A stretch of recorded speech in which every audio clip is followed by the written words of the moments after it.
It's time for a new adventure. Welcome back to another episode of Adventures in Business. This is your co-host, Amy Zander with CD Media, and I'm here with Lisa. She's back. How are you, Lisa?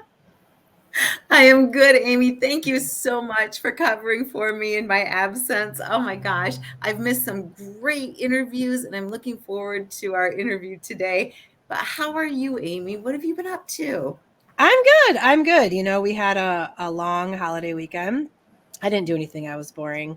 I was telling people I'm going to LA, the Lansing area, for the weekend. But the Lansing area is not boring. There's a lot of stuff going on. So, yeah, I did that and just looking forward to fall. You know me, hate the hot weather. Looking forward to the cool weather. But I'm excited. I'm excited about a bunch of our upcoming guests that we have and some of the things that we're thinking about for season 2 that will start in January 2024. Really excited about that and just out meeting people. So what have you been up to? Oh my gosh, I have had so many great opportunities to get in front of folks in training rooms, and it's just been phenomenal. I have had great interactions with different. I went to the Lansing car wash. Oh my gosh, Lansing car wash just to get my car detailed. I was feeling a little grumpy, and that person that waited on me, that took my money and wrote my number on my windshield, had the best smile and the most positive attitude. And I'll tell you, that really made my day. And just being able to know that there are still employees out there that have created great customer experiences. If you've not visited Lansing Car Wash, hopefully you'll get that same treatment I got and it changes your day. Yeah. Where is Lansing Car Wash? It's on Cedar Street. It's the one way that goes north on Cedar Street, Okay. kind of before Saginaw. Yeah. Okay. I'll have to check it out. Yeah. Yeah, Well, very and cool. just having your car detailed and clean can make you in a better mood too, right? Most definitely. Yeah, absolutely. Yep, for sure. So I didn't get out and about too much this weekend as far as festivals and art shows and things like that. I know there was a lot going on. But our guest today is in that scene in the Lansing area, and I'm sure we're going to hear about all kinds of things that are coming up and what she's been doing in the Lansing area artistically. So, Lisa, who do we have today? We have artist Sera Reneé joining us, founder of Contrasted Content LLC, which is a mixed media art and body painter. So, welcome, Sera. How are you? Good. Yeah, it's been really, really good lately. A lot of busy things, but yeah, it's awesome hearing about your guys' experience, especially at the car wash. It's always really important to have proper customer service when we're not feeling good. It means a lot.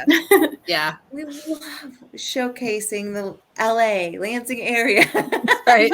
517. Which is how we ran into you. Yeah. Right. Absolutely. Yeah. So how did you hear about our show? Sorry, Lisa. Oh yeah, I actually had met with Lisa at a network meeting in Lansing at the Lug Nuts events that they do there. So that was a really, really good way for kind of getting an intro to what you guys do. Nice. Excellent. Super intrigued about the body painting. But tell us all about Contrasted Content and how you came to start this company. Oh man. Well, as far as the body painting and everything goes, I was doing that in college. I kind of started dabbling in that. I worked with some people that were doing photo shoots, etc. Modeling at the time wasn't really a thing that I was into, but art was. So I kind of ventured into that. A mentor of mine, David Annis of Line Light Color, he kind of dabbled in the idea with me and it just kind of clicked. He was kind of a mentor of mine for a while. And then in 2020, I decided to try to take my art seriously at the time after I just got out of college and started my LLC. Started working with Opportunity Arts around then too, and started doing different shows. They kind of had helped me with the gist of getting the LLC started. So it was really nice, really good servicing that they provided for that. And I kind of just went from there. It was one of those things where if I'm going to do something, I'm fresh out of college, I need to do it now. And so I kind of took that leap, regardless of being mid-pandemic, pretty much. And it's been going good since. Very Yeah. proud. Yeah, I've had the opportunity to watch you paint in action at some of the Artist Umbrella shows that went on last year and before that, and I've seen you paint on bodies. It's very intriguing and very interesting to watch that happen at such a different canvas than a regular canvas. And the couple people that I saw you paint on were young men that had very long torsos, which we gave you a lot to work with, right? So that's probably good. But I was checking out your website right before this show, and there are so many amazing pictures on there of people faces and different things that you've painted. It's some of it's haunting. Like, it's so beautiful. Yeah. Yeah, honestly, that's my favorite thing about that medium. Definitely. I mean, I do, canvas work and all sorts of other things. I dabble in a lot, but working with people is much more vulnerable. You learn a lot about people and their stories of things. When you're sitting there for a good couple hours working with someone, you talk about things, and a lot of times it's a vulnerable experience. I think that people kind of forget that when they see what I do, because I also do body paints for people where I don't take pictures, and it's a more of a connective type of a deal, where it allows people to feel comfortable within themselves, in a space where they can feel vulnerable, and that's okay. Right. So that's kind of a concept too that honestly really makes me enjoy what I do and why I do what I do. Like, that, and then being able to have these twists of doing like the kids face painting, and then doing, marketing and advertisement for companies and things. So there's a lot of different avenues that you can take with this. And I've been really lucky that I've kind of been able to explore all of these different avenues through something so unique. So. Yeah.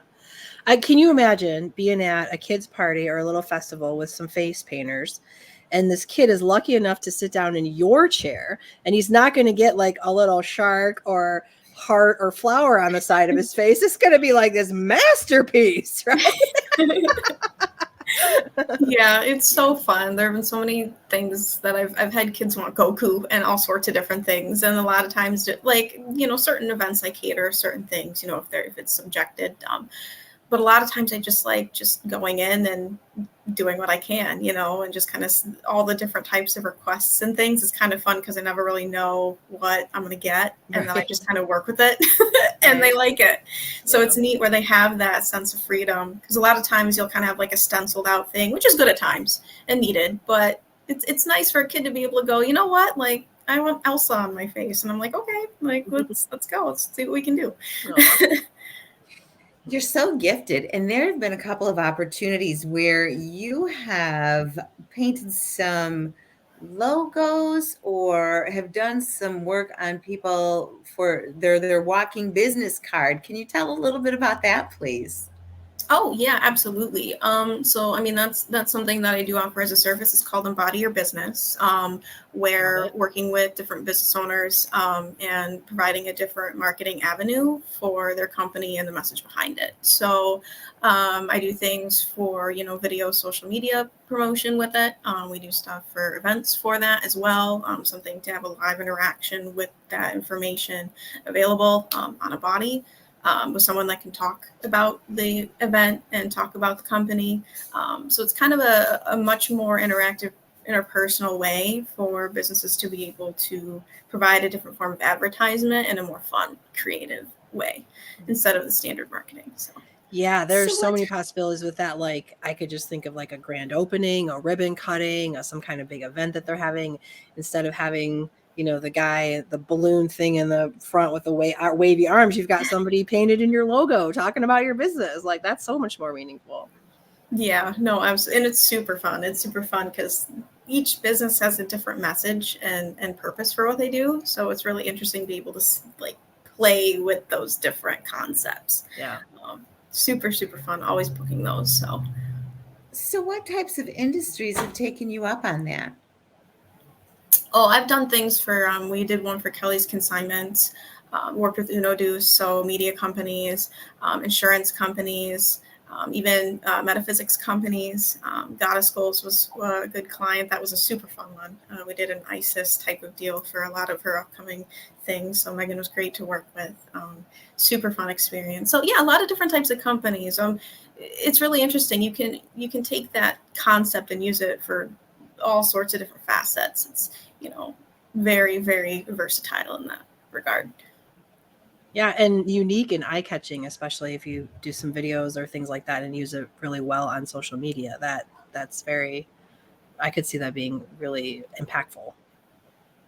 Thank you. Yeah, no, I love it. Yeah.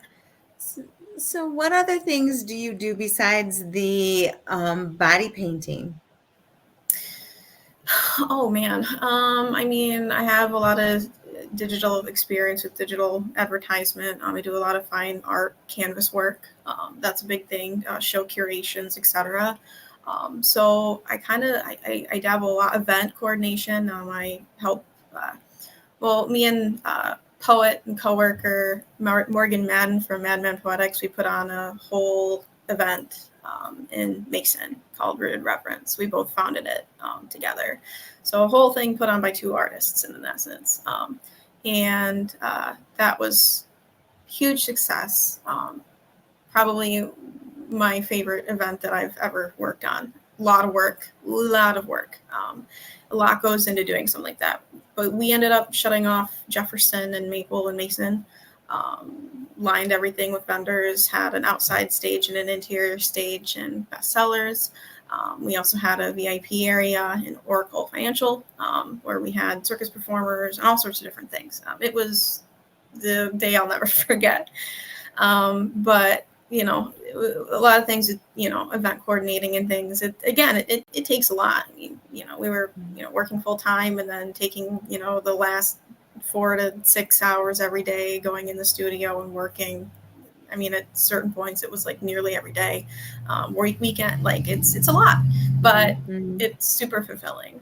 And I think that the quote of, if you love what you do, you don't work a day in your life type of thing. I can definitely attest that to a lot of the things I do, which I'm lucky for. Yeah. Is that event something you think you'll do again? Yeah, we've been in the talks of it. I know that we kind of postponed it this year. There is a lot that does go into that, and our careers have definitely been kind of going in all different directions since then. But that is something that we've definitely discussed kind of going into doing. I mean, it's something that we've been so passionate about, and it was a huge passion project for us. I mean, there's potential of, trying to kind of maybe tour it at some point. It's going to kind of depend on how our careers go, really, but Sure. Absolutely. Sounds like you're a big proponent for the community and focusing not just on yourselves, but how can you bring that spotlight to others? And, you're speaking our language, coming right up our alley with doing those things. So thank you for pouring into other people and giving them space to be able to showcase themselves. So that's awesome. Can you talk a little bit about the challenges making your art your business? Oh yeah, absolutely. I mean, I have two main ones, I think. The first one I kind of tend to talk about a decent amount is the valuing of art and artists as career investments. So I think a big thing, especially for fine art, is that concept of it being valued. And I think a lot of times, due to societal constrictions, etc., a lot of people forget that when it comes to artists and valuing it as a business. I mean, we are people that have to take time and resources and just the same as any other type of business avenue. And we have to kind of keep ourselves afloat, and that is why valuing that is such an important aspect. Not only that, but I mean, fine art is an investment, almost something similar to stocks. If you really think about it, if you buy a piece from an artist, you're, hopefully buying the piece because you enjoy the work and there's a meaning behind that for you. But not only that, but you're investing in an artist's career. Down the line, you're buying something that is stating, this person I hope is going to be successful, because if they do become successful, that value is going to skyrocket within 10, 20, 25 years. Yeah. You know, and everyone knows the trope of, once an artist passes away, that's a lot of times when a success really, really starts to spark. And I think that people kind of forget that when they're going to these events and they see like a vendor table and they see these, pieces. And I mean, that in an essence, same concept is the same for a business. You have a small business owner that has a vending area out, you buy, something from them. The bigger that they get, you're going to be able to say, oh, I had an original thing from them when they were just, the mom and pop shop type of a deal. They were at this event. It's a really important thing for people to remember that.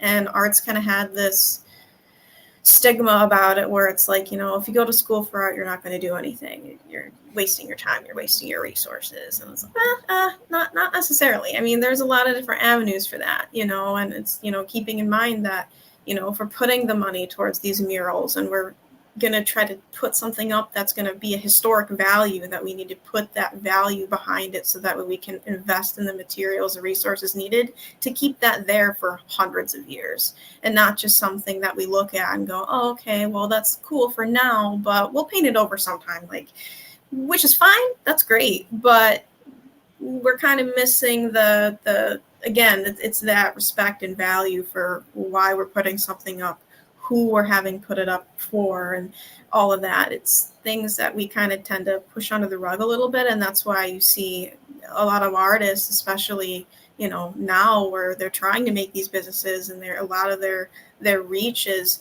internet based, because it's a good resource. But within our communities, if we were more invested in our local artists and within the people that are providing these changes in the community and put that investment there, I think that we would see a lot of difference. So I think that is definitely one thing that nearly any artist that you would talk to would be able to agree and assess with. But as far as other challenges, time management has been another one too. I think every business. We all struggle. Yep. Yeah. Especially for me, I dabble in several different avenues. I work in different, companies and businesses and whatnot, along with having my own. So it's being able to diligently track my time and show up for everything I need to do in a diligent, efficient manner, and give each and everything that I'm doing the same amount of effort as best as I can. And I think that sometimes is difficult for us. So that's definitely a big thing for sure, and tackling that.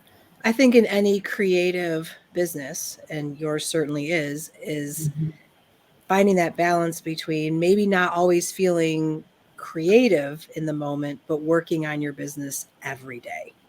In working on a business that's based on your art isn't just creating art, right? It's the marketing and the outreach and the admin and all the other things. And I'm sure there's some days where you just want to paint.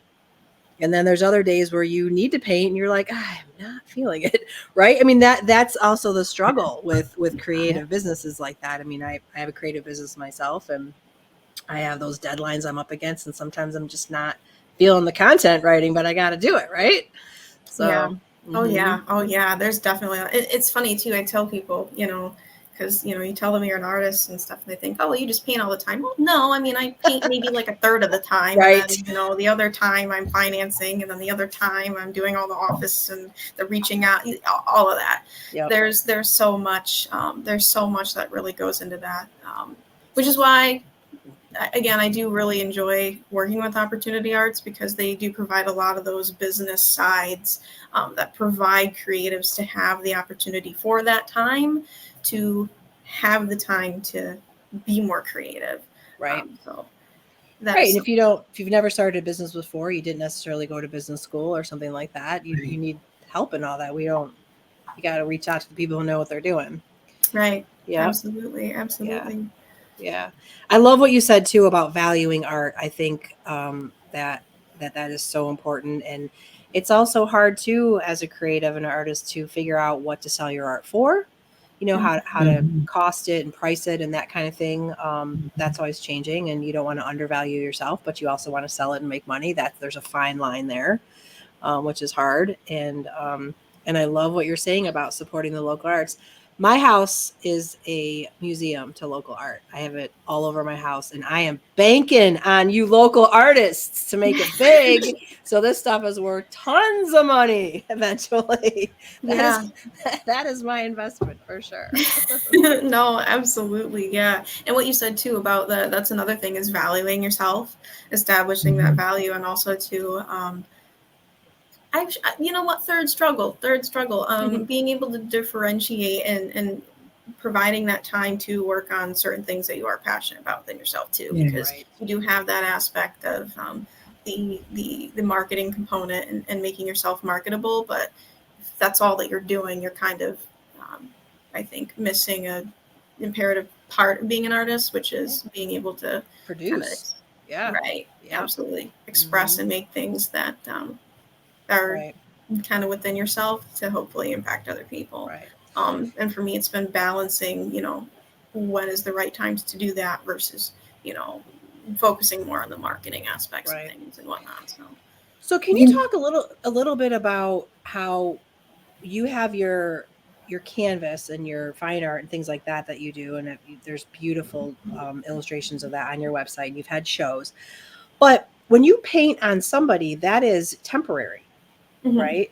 So how do you capture that or make sure that that lasts? I mean, I guess with photography and things like that, right?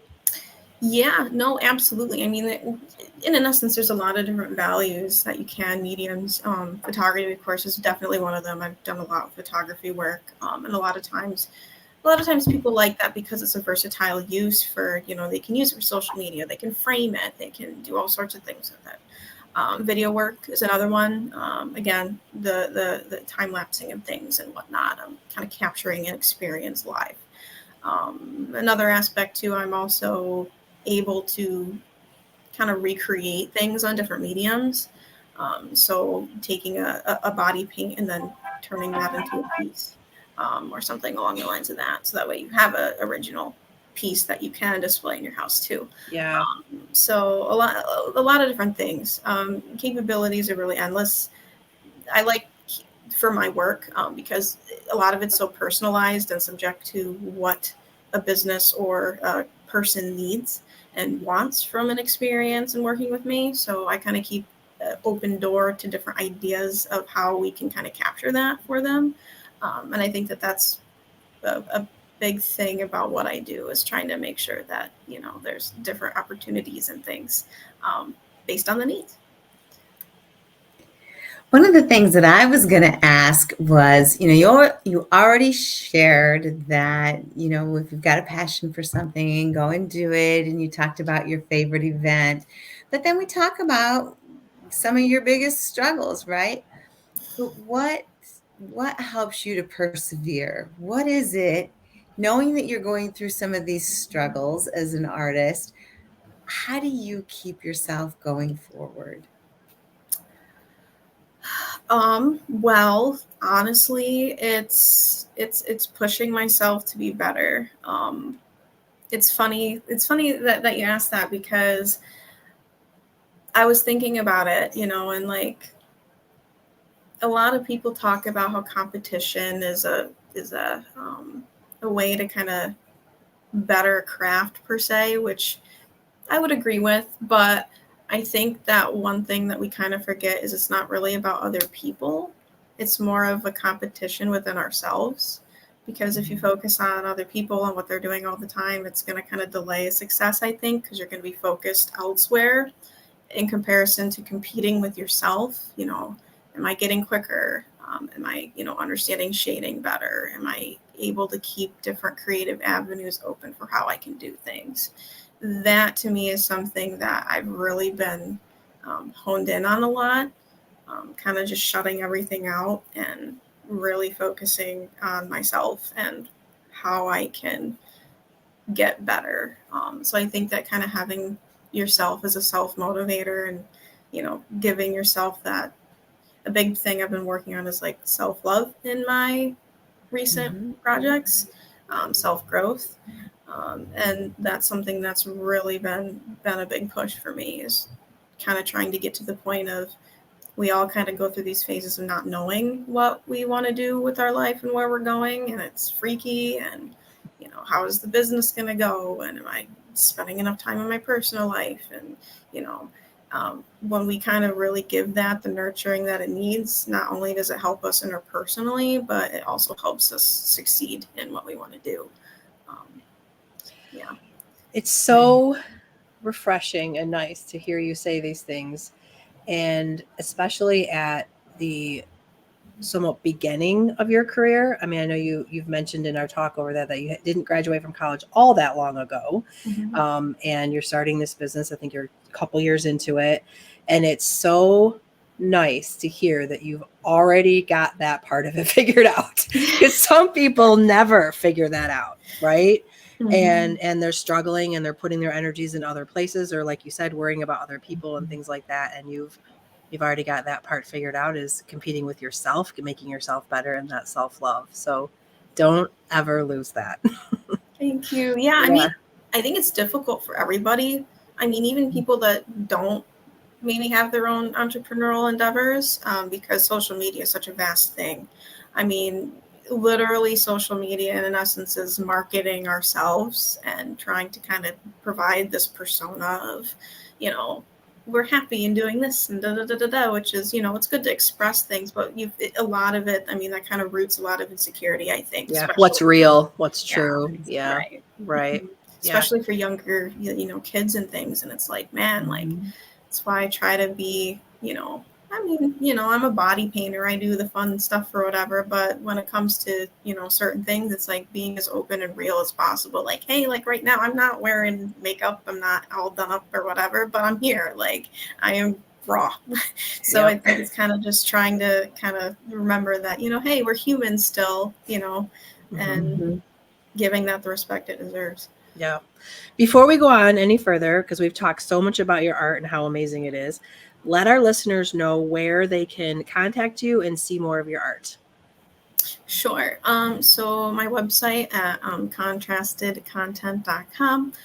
That's my big platform to reach me for booking, looking at my work, seeing upcoming events, etc. Also, the business page on Facebook under Contrasted Content. I also have Instagram, which will be contrasted_content. And then TikTok as well under Contrasted Content. So in essence, looking that up, you'll be able to find me somewhere. Yeah, absolutely. Excellent. All right. Check it out. Their body painting, everything you do is amazing, but the body painting is so cool. It's so unique. Thank you. Yeah. Thinking about our community, is there somebody that you would really love to paint? Oh man, I mean, I love to meet a lot of people. But I mean, honestly, at this point, just people that are really interested and invested and maybe exploring their self-confidence. Looking for people for that. Also, again, businesses looking for a different avenue of marketing, as we discussed. So, yeah, I think along the lines of that, I'm always open to trying new things, and I'm open to different avenues of how I can be creative and help out.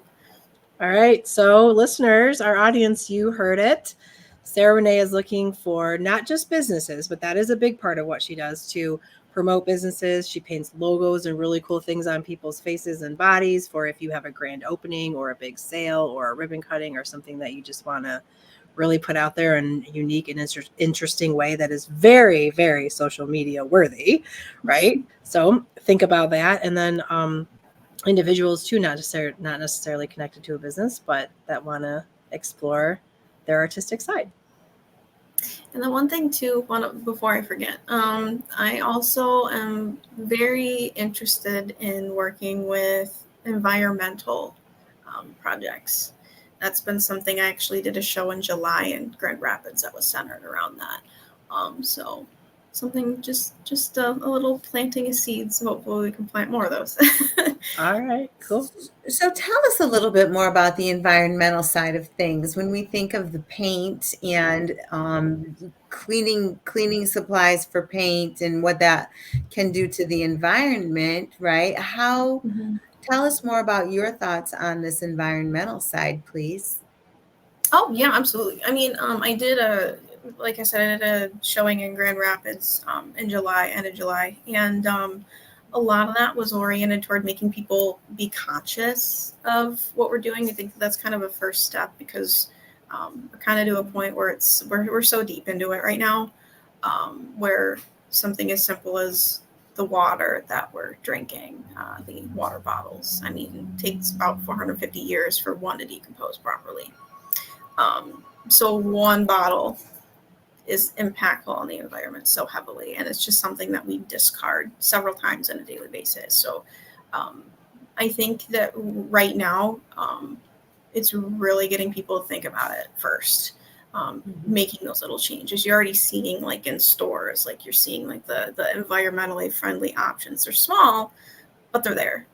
So we're kind of getting to a point where we're seeing the weather changes, we're seeing these things occur, and it's just, okay, how can I, because everyone has this mentality of, I'm one person, I can't change everything.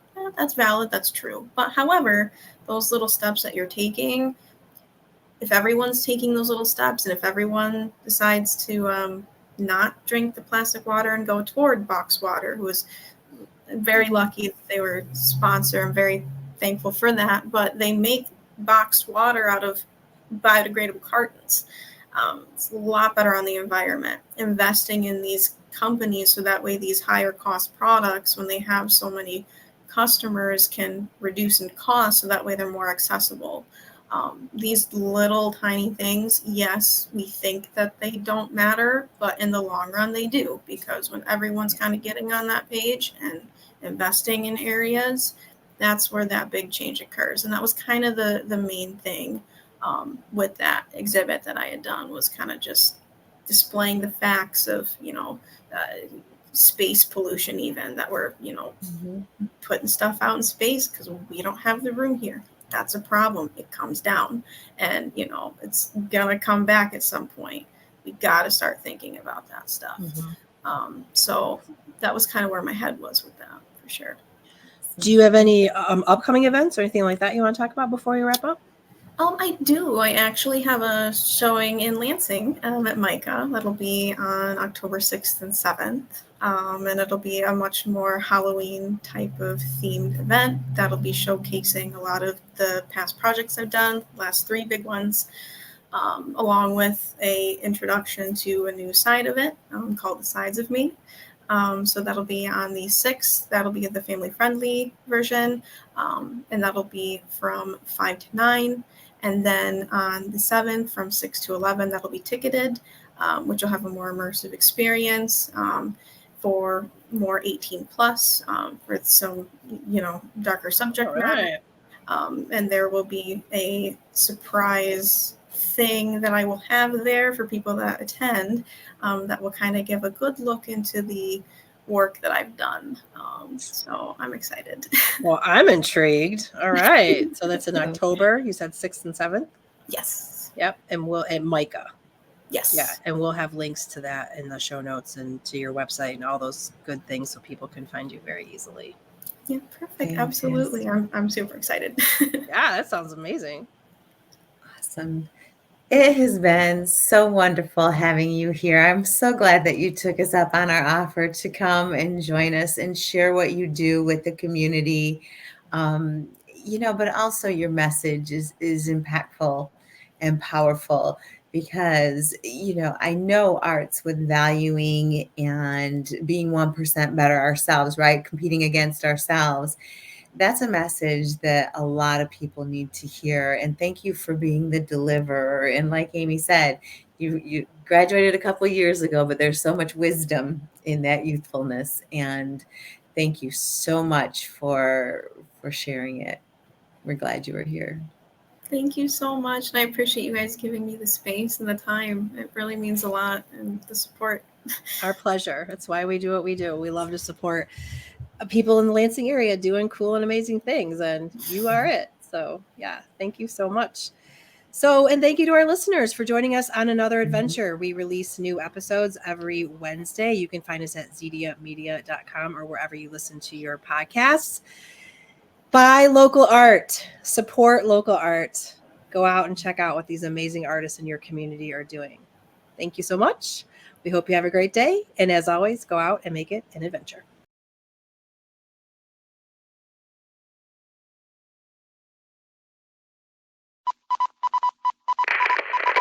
This is a Zedia Media production.